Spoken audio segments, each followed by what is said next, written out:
for this very important panel, launching or discussing the launch of the new World Bank report, A New State of Mind, Greater Transparency and Accountability in the Middle East and North Africa. I found the report really intriguing and interesting, delving into a lot of issues related certainly to development, social equity, also water, education, migration, the land sector, and so on, but linking it all to issues of governance, issues of transparency, and issues of accountability. I think that linkage is something of critical importance, but it is a very complicated set of linkages. It varies very much from country to country in the Middle East, very different models, very different situations. I loved sort of the title, A New State of Mind, raises interesting questions. I like the term a learning state. I often wonder, what is the state learning and in which direction? Is it a state of mind? Is it a mind with is it a state with a mind? And if so, what is it learning? What is it trying to achieve? But I greatly look forward to the comments of, first of all, Mr. Farid Belhaj. Mr. Belhaj is an old friend, colleague. He's the Vice President for the Middle East and North Africa at the World Bank. He served previously as Chief of Staff for the President of the World Bank, and also was the World Bank Director for the Middle East, in charge of programs in Lebanon, Syria, Jordan, Iraq, and Iran. He was based in Beirut, which is where I know him from. He will have some opening remarks. Then we are very happy to welcome Roberta Gatti, who is the Chief Economist for the Middle East and North Africa at the World Bank, who will be making the main presentation of the report, moderated and led by my colleague, Dr. Karen Young, who's with us today, Senior Fellow and Chair of the Advisory Board for the Program on Economics and Energy at the Middle East Institute, but a senior also research scholar at the Center of Global Energy Policy at Columbia University in New York. Also, for our Jewish friends, this is the day of Yom Kippur. May you have an easy fast on this holy day. And without further ado, Farid, this microphone is yours, sir. Thank you very, very much, Paul. This is a tradition that I hope we will continue to uphold. Our region is a region of traditions, sometimes good, sometimes bad, but we are trying to extract the best of those traditions. So let's keep this going, as long as we can. It's great to be with you. Thank you so much for taking the time and making the space for this conversation. This report is actually a continuum. This is, we have started a few years back, coming to the annual meetings of the World Bank and the IMF and to the spring meetings of the World Bank and the IMF with thoughts that we put into paper and that we want or try to have as provocative, thought-provoking as possible. Not always an easy discussion to have, notably with some of our member countries, because sometimes what they know, what they say in private, they don't necessarily like to discuss openly and in public. And this is our challenge, basically, really to not waver on those principles of ours. And this is why every time we discuss issues of transparency, of governance, of rule of law, there is a lot of back and forth. But this is a very good one, because if one looks at over the very many years, we have advanced some of those red lines that we had, a few years back, which is good. And this is the way we should be going, because at the end of the day, if there is one thing, in my view, in our view, that is impairing, the Middle East and North Africa region from moving forward and from becoming what it should be, tapping into its full potential, it's really the lack of governance at all levels, whether it is political, economic, social governance. That's why this is what we are talking about today. You mentioned earlier the water. We are talking about water here, about land, about justice. We are basically capturing a number of those analytical pieces that we are putting together, we have put together, we'll continue to put together between now and the annual meetings that will be happening in Marrakesh in a year from now. And we wanted those annual meetings to be, again, a reflection of the challenges, but also very, very much the opportunities that MENA has at its grasp. And that's why, all of these issues, gender, for instance, issues related to, the broader conversation about land. It's a very important one when it comes to our region. Well, we wanted to put them on the table through critical eyes, and again, to open the discussion and provoke a debate. Now, let me step back just a bit. If I look at where the region is today, as was the case for the whole world, the region went through very, very tough times. We had, as everybody else, COVID. We had, through differentiation, the spikes in the price of oil, inflation, the war on Ukraine. All that came both sequentially and together and has hit a number of our countries. And frankly, when I look even at the best performing countries in the Middle East and North Africa, say Morocco, you see that country is struggling because of what's happening in places that have nothing to do with its own, will. The only part of MENA that is not necessarily suffering from what's happening right now is the Gulf countries. But there too, we have challenges, and notably when one looks at the medium and longer term, challenges very much related to diversification, to openness of their societies, to openness of their economies. And that's what we are talking about as well.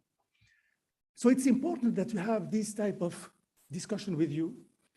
You tell us what you think of what we are saying and whether we are going far enough in terms of shaking a bit some of those certainties that we see in a number of our countries. Now, I will, of course, Roberta and the team will be making a very specific presentation of the report. But I just want to again, kind of underline the fact that this is not a be-all and end-all. We've started the discussion a few years back. Today is one step, but we are continuing this conversation.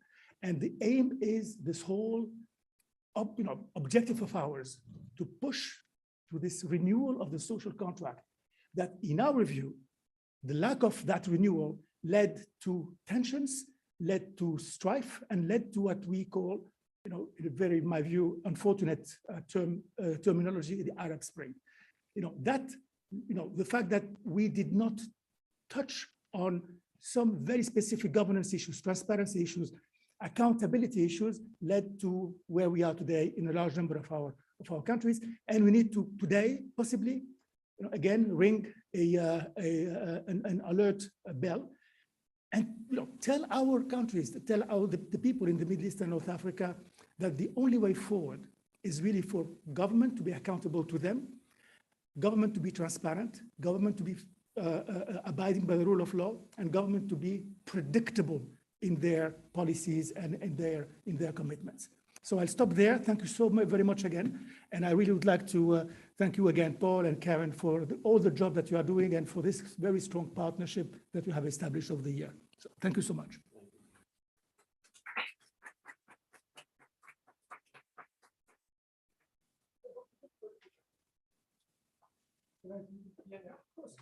Yeah, please go ahead. So I will introduce Roberta. Okay, so Roberta Gatti is our chief economist for the Middle East and North Africa. She started, working with us about 2 years ago, and she has already committed, if I may say, the kind of the French think of, kind of being responsible in a positive way for a number of publications, all of them going into that direction of governance, transparency, openness. But the difference between Roberta and I, when she talks, she brings data and numbers. And I am all talk and talk and talk. So this is, the complementarity that we have. So Roberta, please go ahead. Thank you, Farid, for the kind introduction, and thank you, Paul and Karen, for the kind hospitality. So it's such a pleasure for me to be here and have the opportunity to present to you the a new MENA economic update, as you saw, a new state of mind. So let me see if I can successfully share my screen and the presentation.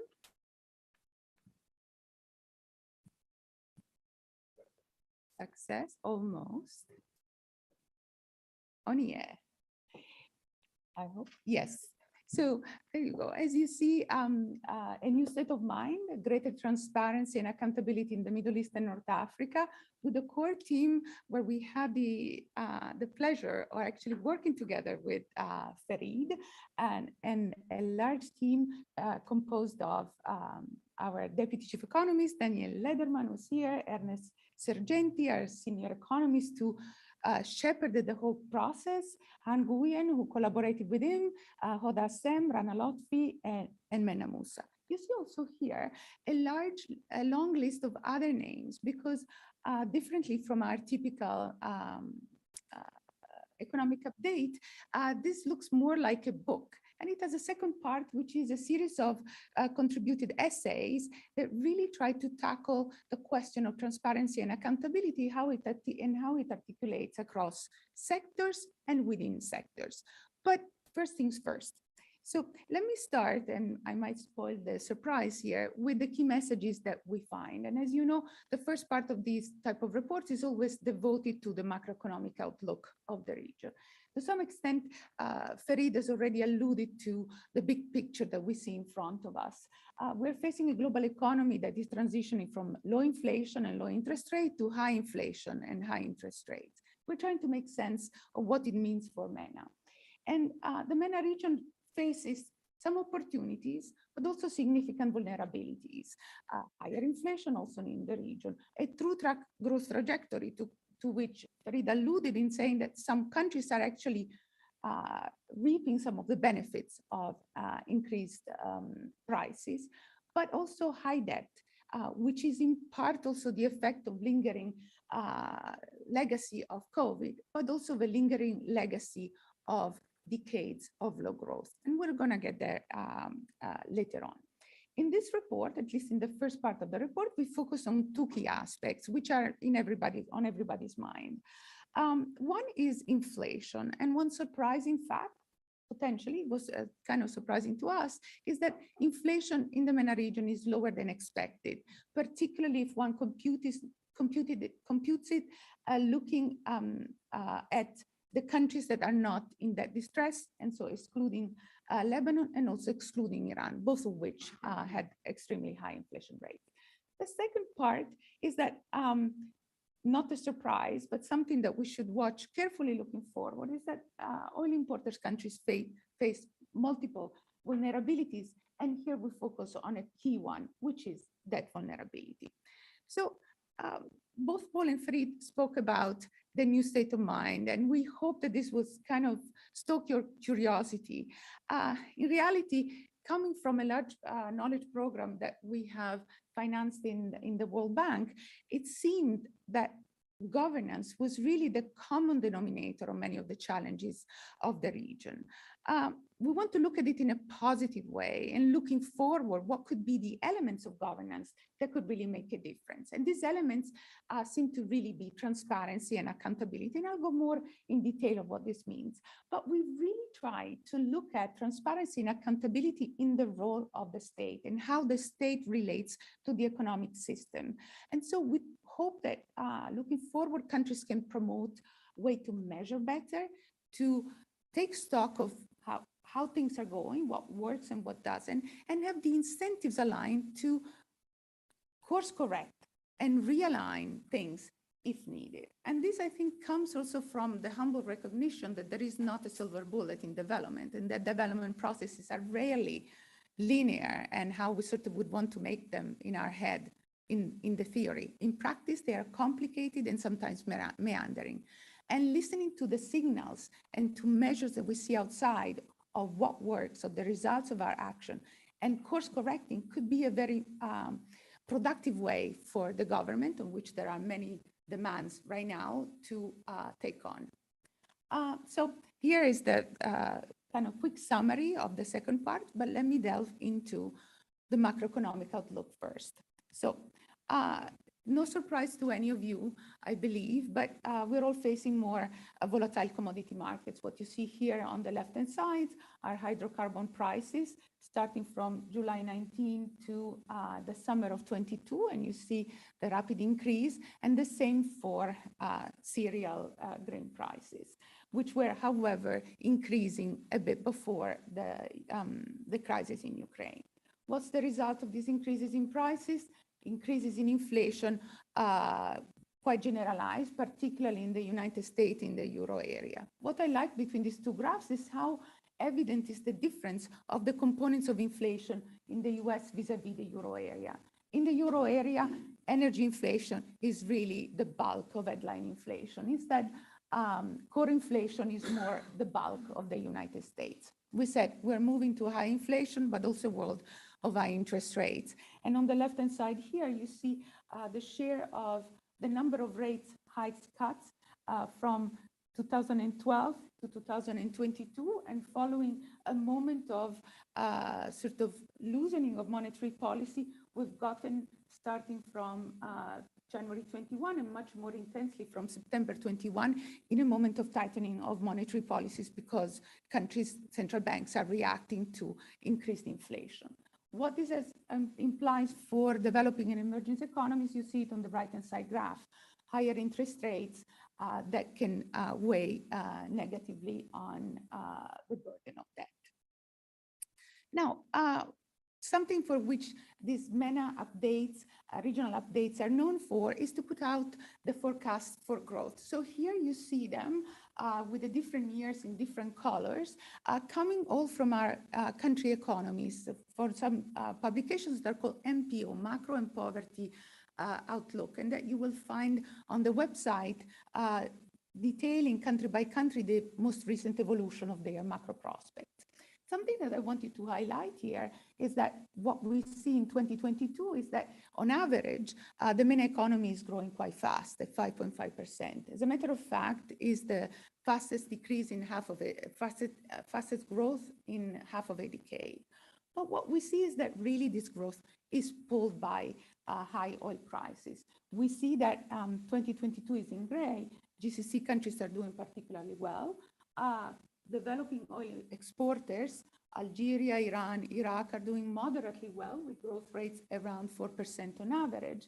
But when we control, and here I would ask you to look at the right-hand side graph from the specificity of how growth in Egypt is posted, which is posted on a fiscal year basis rather than on a calendar year, and we adjust for that, we see that developing oil importers are not growing at the same fast pace as the rest of the country. So in a sense, there is a little bit of a bifurcation of growth, which I believe becomes much more apparent once we look at these monthly changes in forecast based on the consensus forecast of the private sector. Let's focus just on the right-hand side of this graph.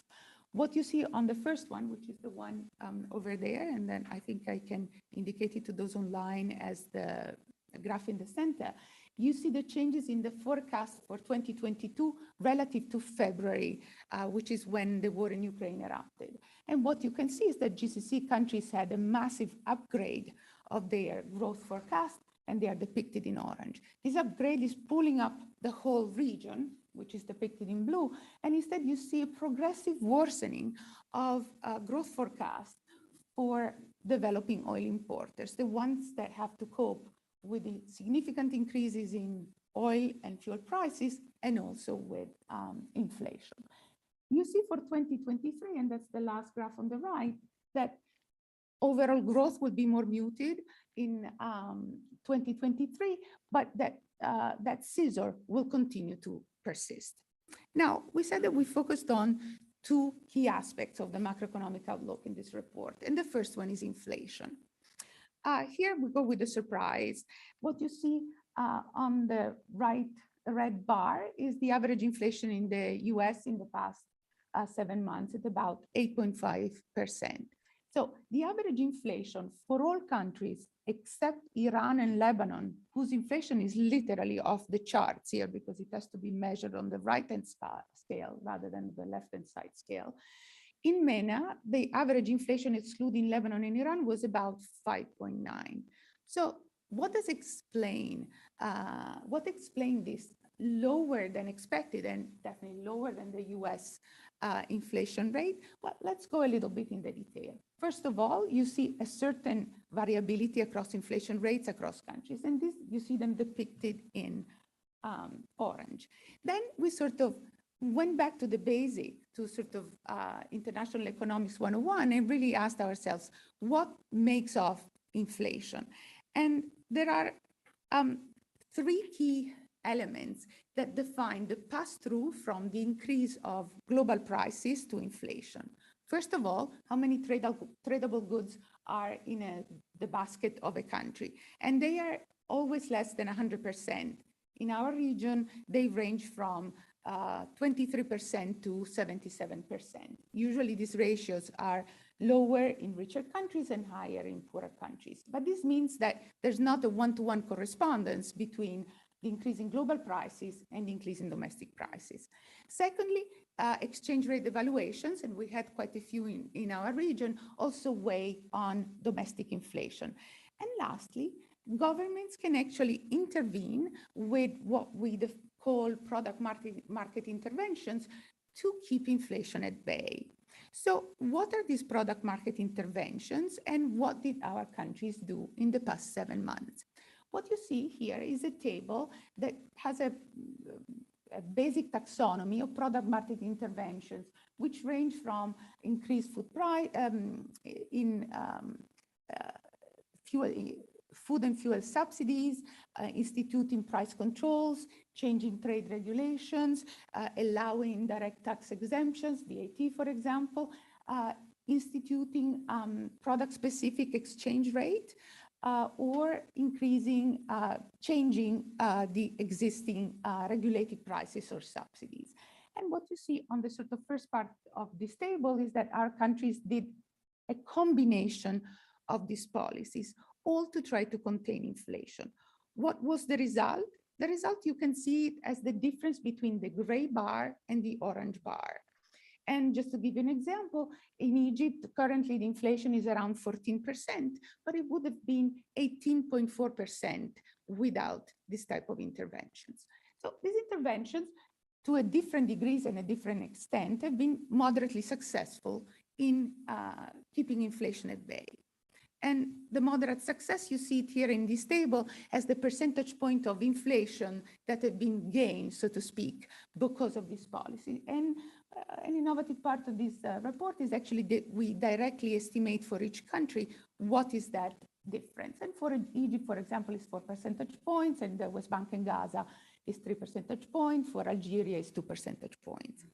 Something that we focus on is that, being economists, we know that there's no free lunch. And so we try to understand what are the costs of these interventions. And we do that looking at microdata from 3 countries that had this microdata available for a different years. You see it for Egypt. The latest survey available was from 2018, in West Bank and Gaza for 2016. For Morocco, the latest available to researcher is 2014. So what we did is that we tried to compute the cost of one of these policies to compensate the whole population for a shock to fuel and food prices. Let's take Egypt. From how inflation behaved and how international prices behave for food and fuel, we were able to back out the total price shock that is due to food and inflation. For Egypt, we estimate it to be 9.4 percentage points. So we ask, how do we compensate families or the economy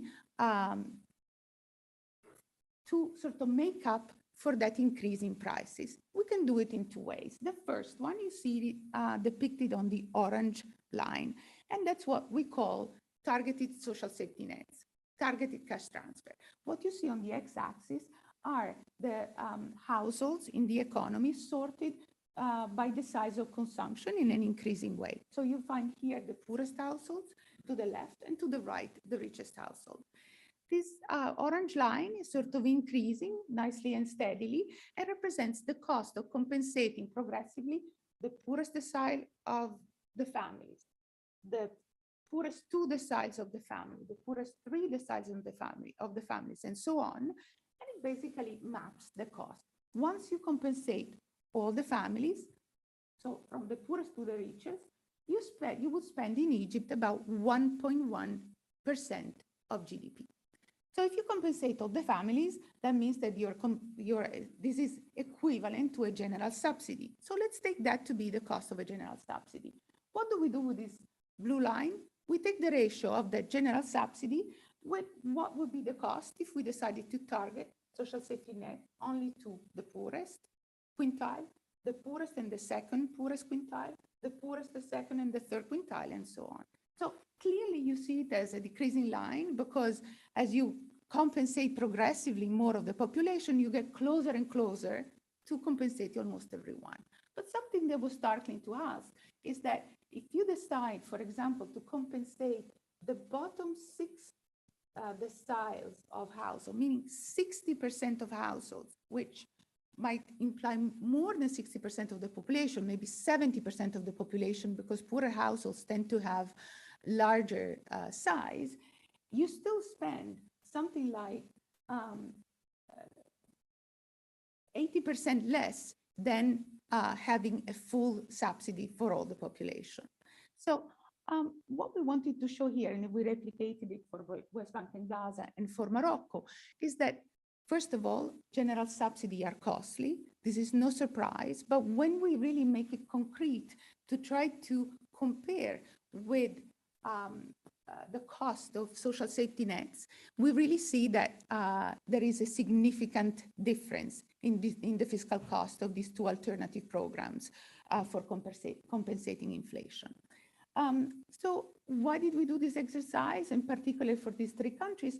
Because these 3 countries are in the group of oil exporters that are struggling now with limited fiscal space. And one of them is also struggling with high debt. So these are situations where tough trade-offs need to be made by policymakers, and bringing these costs to life and sort of quantifying them, it's important information for policymakers to make decisions looking forward. Topic number 2 is the debt. And many of you might be familiar with this type of figures, but just to show you that MENA, which is represented in blue, debt has been increasing, particularly for middle-income oil importers. And these countries have a median debt that is significantly higher than the median in the world. So that stands at 77% for middle-income oil importers and only at 60% for the world. What does it mean when interest rates go up? This is a back-of-the-envelope calculation that shows you that already countries were spending quite a bit of their tax revenues in debt service, and you see that represented in that sort of red box. In 2021, Morocco was spending about 8% of its revenue to service the debt. Egypt was spending as much as half of its revenues to service its debt.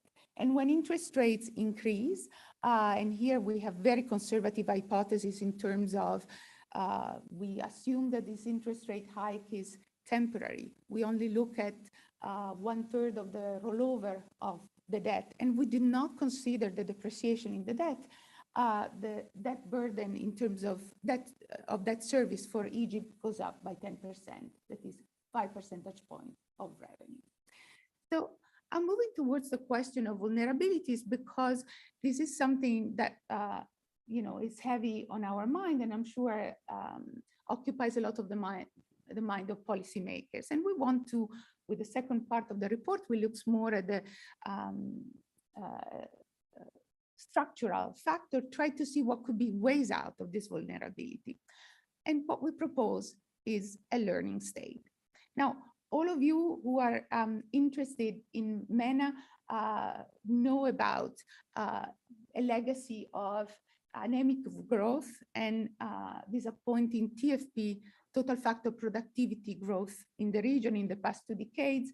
We're all familiar with the challenges in the labor market of both high unemployment and informality, with the fact that average life satisfaction in our country has gone down over the past 20 years and ranks below where we would expect these countries to be vis-a-vis their income, and also fragility has worsened over time.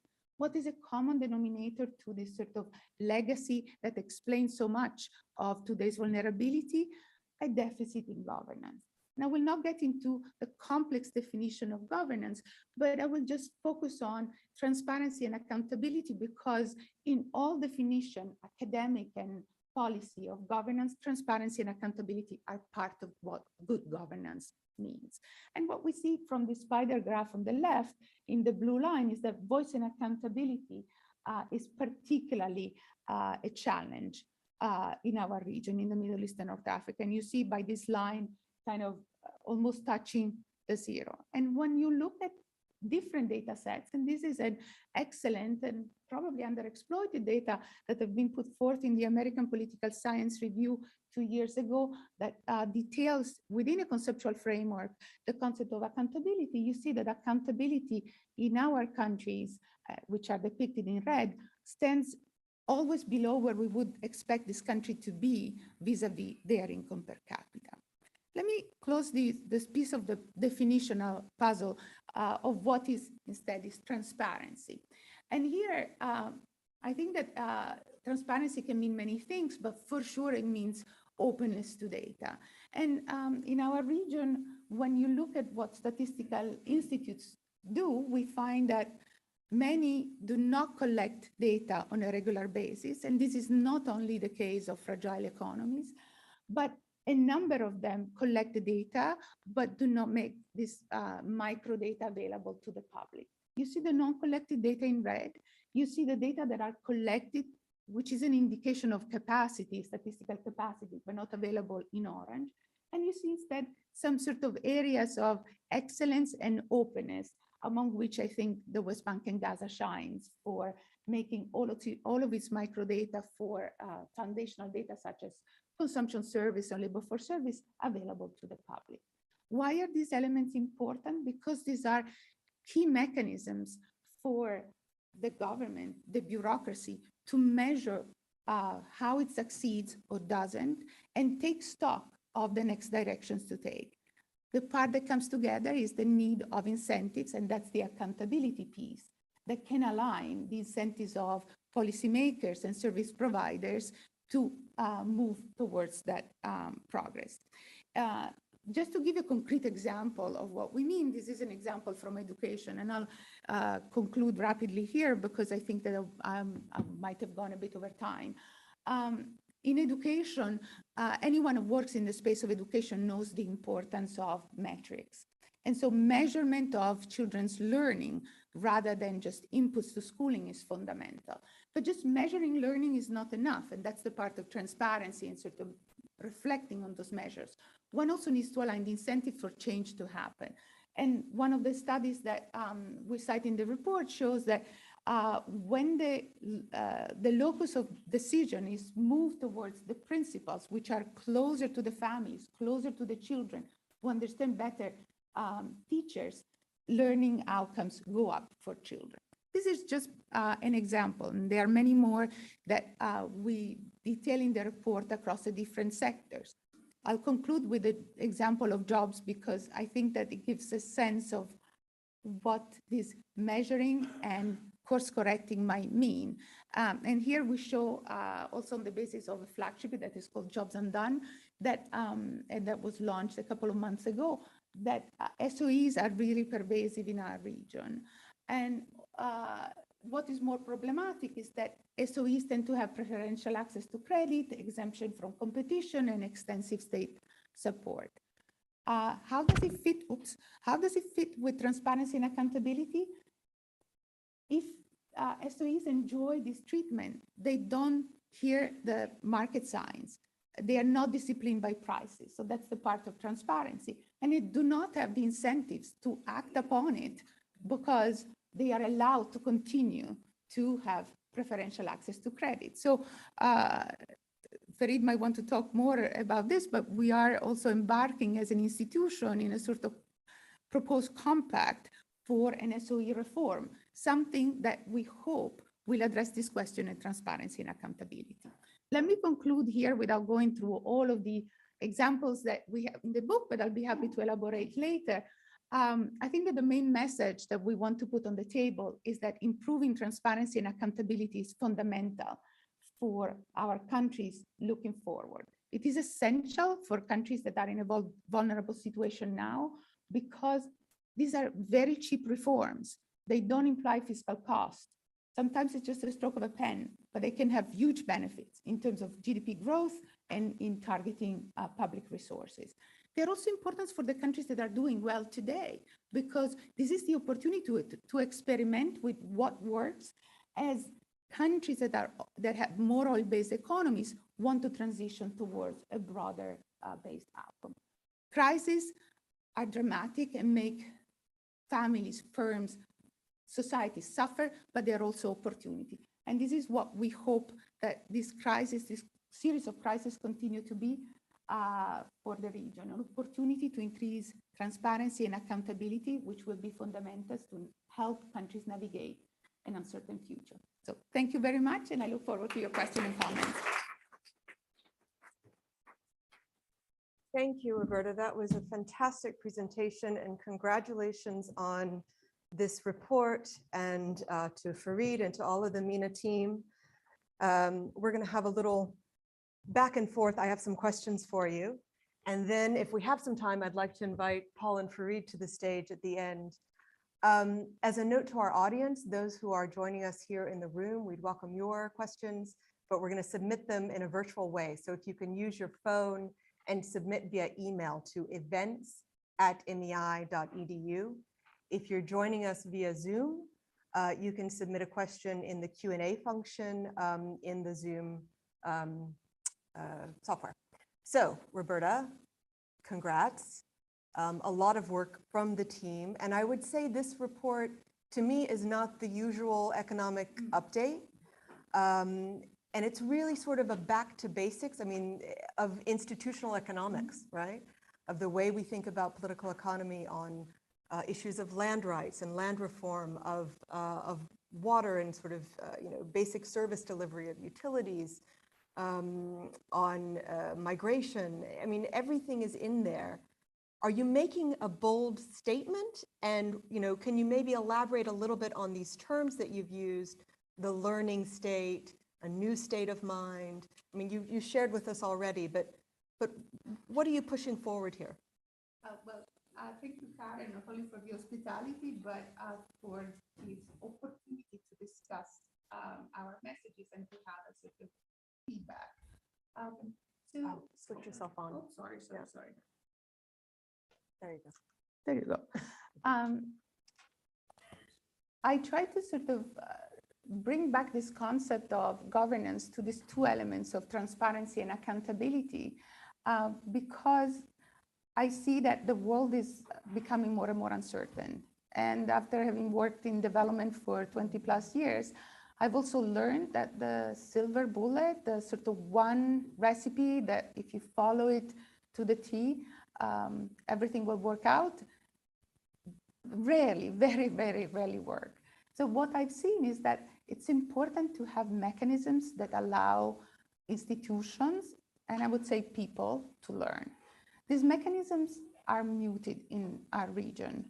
There are indications that they are improving, but it's important to measure more, to have to believe more in the signals of the market, prices, opinions, feedback of users of public services to providers. And at the same time, I've also learned that just sharing information is not enough. You need to have the accountability that aligns the incentives for those who can make a change to make that change, that the measurement, the feedback signals to them. So in a sense, you can think of a state as a person, and we all listen to signals and change how we behave. It's even more important now when there is uncertainty and things change so fast that the state and bureaucracies can integrate the signals, measure, also open up to the broader polity to work with data and study data and understand what works and what doesn't to navigate complex territories.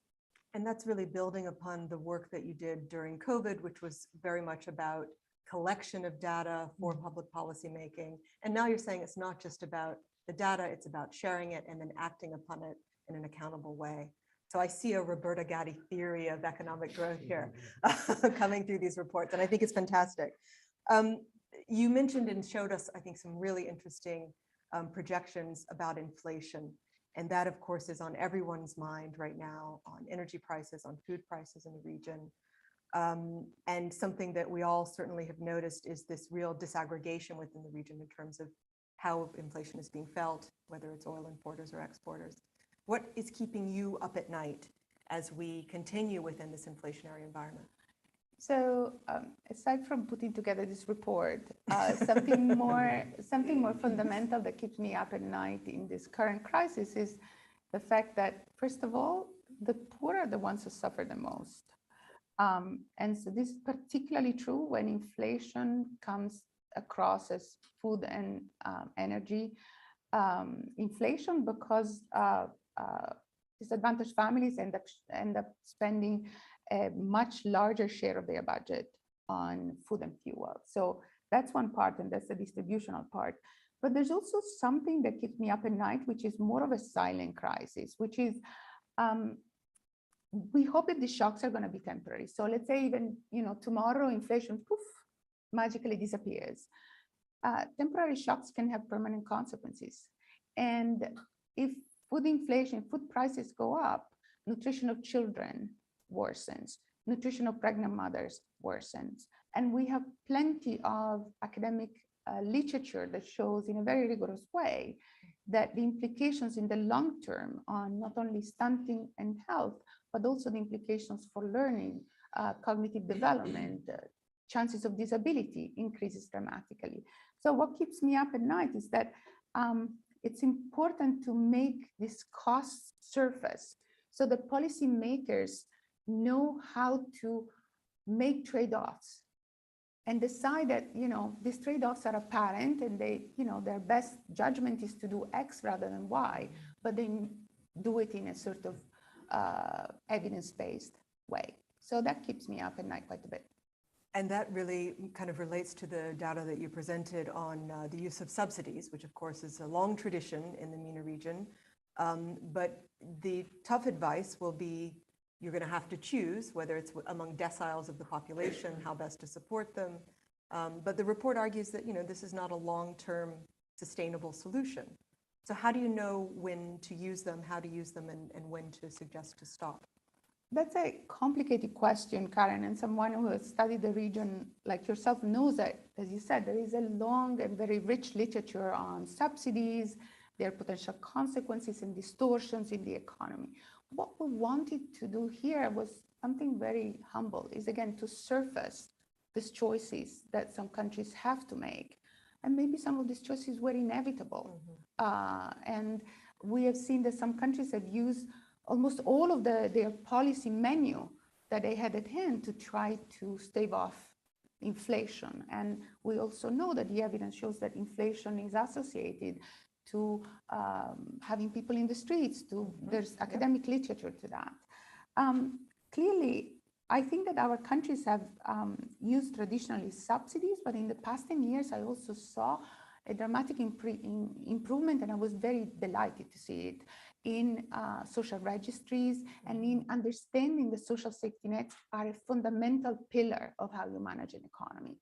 And that's how you manage risk and how you manage vulnerability.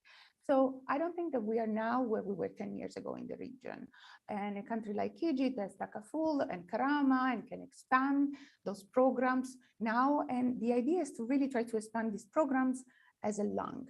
And having the sort of preparedness of this investment in social registries is fundamental. So I think that it's never too late to really focus on the ones who suffer the most.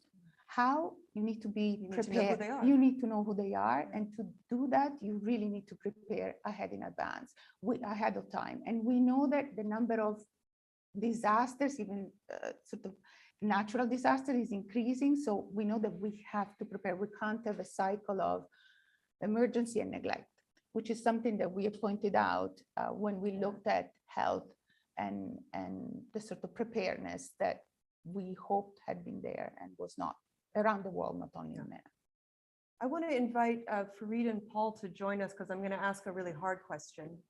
And then I also invite anyone from the audience who'd like to pose a question, and I should be able to see them on my little iPad here.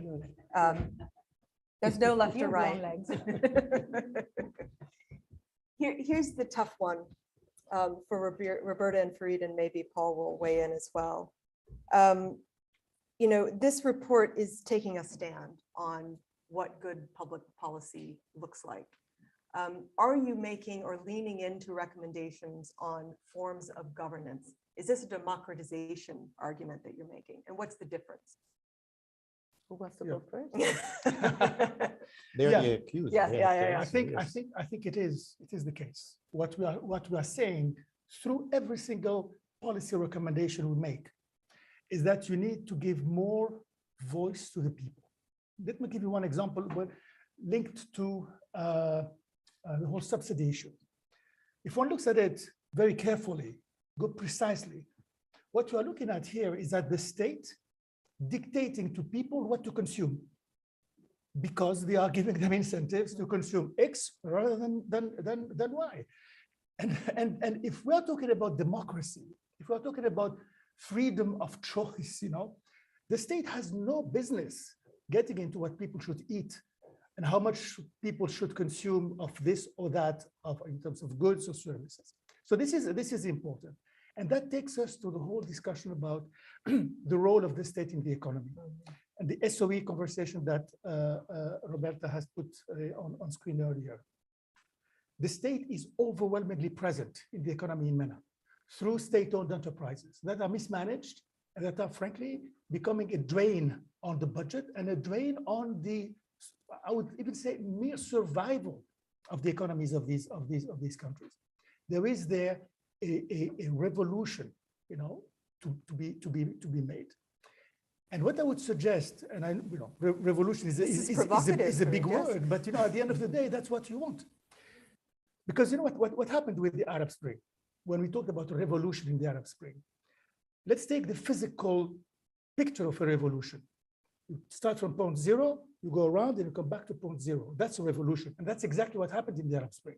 We started here, went around and came back to where we were with a situation that is even more degraded than where we were in the beginning. Now, what we are talking about is frankly a revolution in terms of the state of mind and having a totally new approach to this, the relationship between the state and the citizen that should be built on more trust, more accountability. And I will finish with this. There was the Arab Monitor, I believe. There's this publication that tracks the sentiment of people around the Arab Barometer. Yep.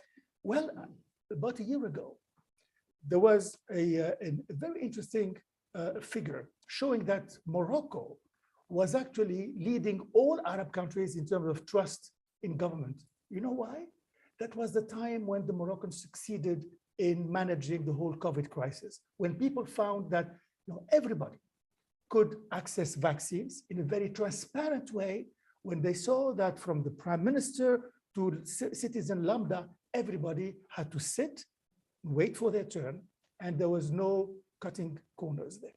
That was important.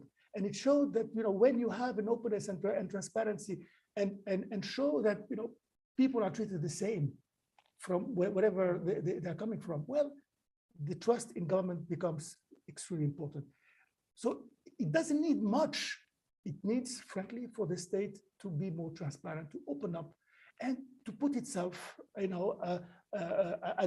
the service of the citizen in a very open way. I'll let Roberta do a follow-up, but there's a question from the audience, which I think is related. Roberta, you made the argument that a lot of this kind of data collection and the ability to provide information and do better policymaking is cheap. It's affordable. So if it's not that hard to do, or is it hard to do? And if it's not that costly, what are the barriers and where are you pushing? So this is an excellent question. First, let me just say that I might be a little less revolutionary than Fareed, but just to focus on the question of democracy, I think that the point that we're making is not necessarily about what the state does, but it's about how it does it, Yeah. and how it has a built-in mechanism through data, checklists, evidence, and then incentive that are aligned to do better if you didn't do well this time. For what concerns data, I hope that we are on a verge of a change in political will, an increase of in the sense of comfort of our statistical institutes and our governments to open up to data.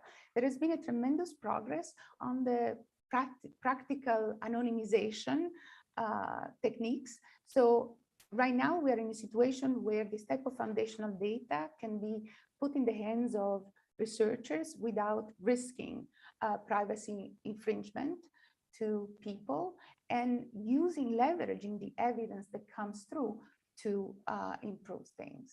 So what we hope that we can nudge is to make that political will to come alive. And governments will see that nothing terrible will happen.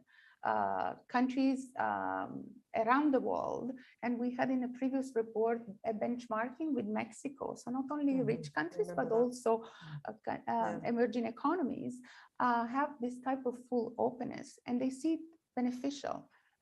Just to cite one very immediate benefit is that when there is openness to data and transparency, for example, on debt information, the country premium for countries is reduced.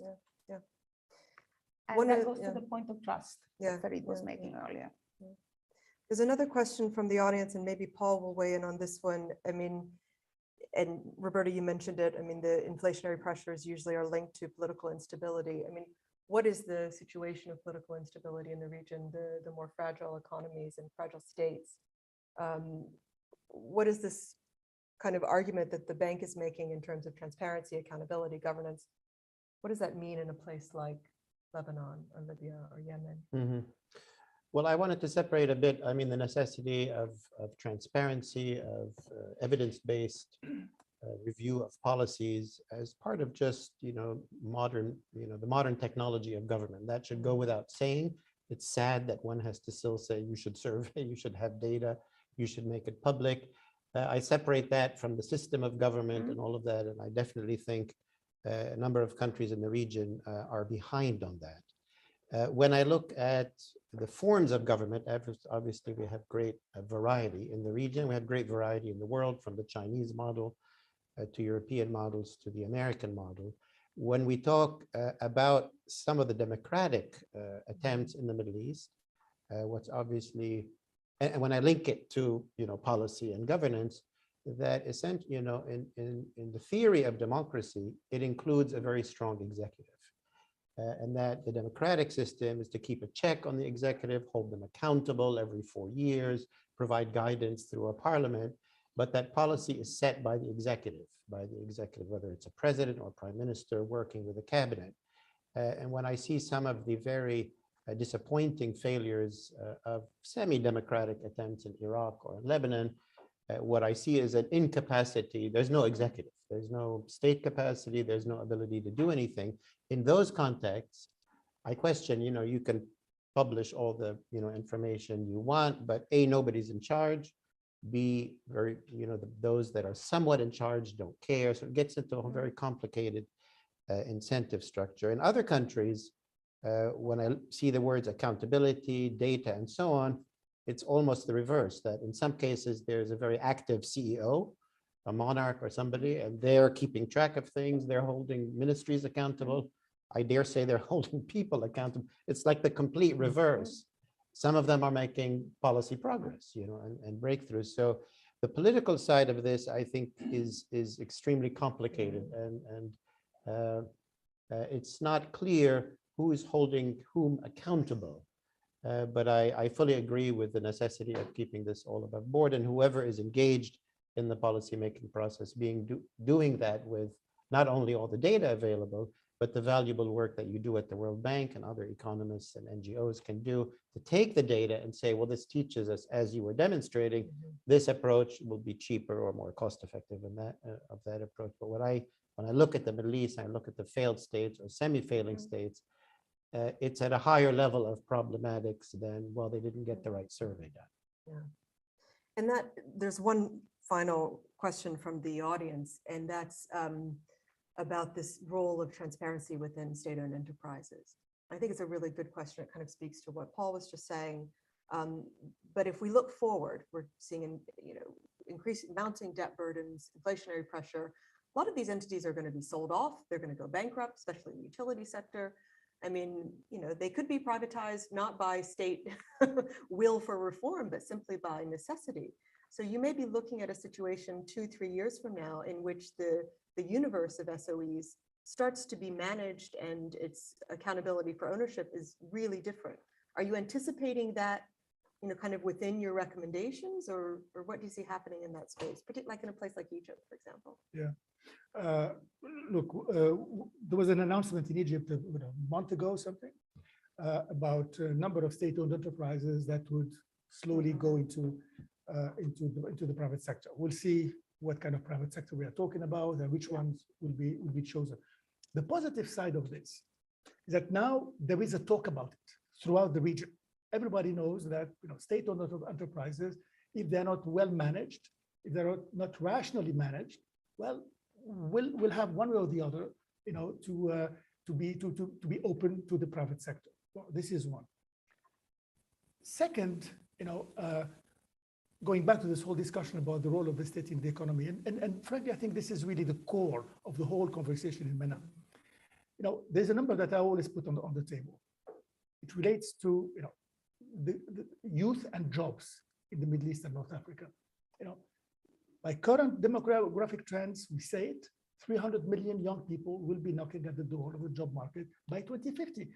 And those people will not find a job in the public sector, will not find a job in the SOEs. So the need for structural reforms, meaning instilling more private sector into the economy, opening up these countries to the private sector is important.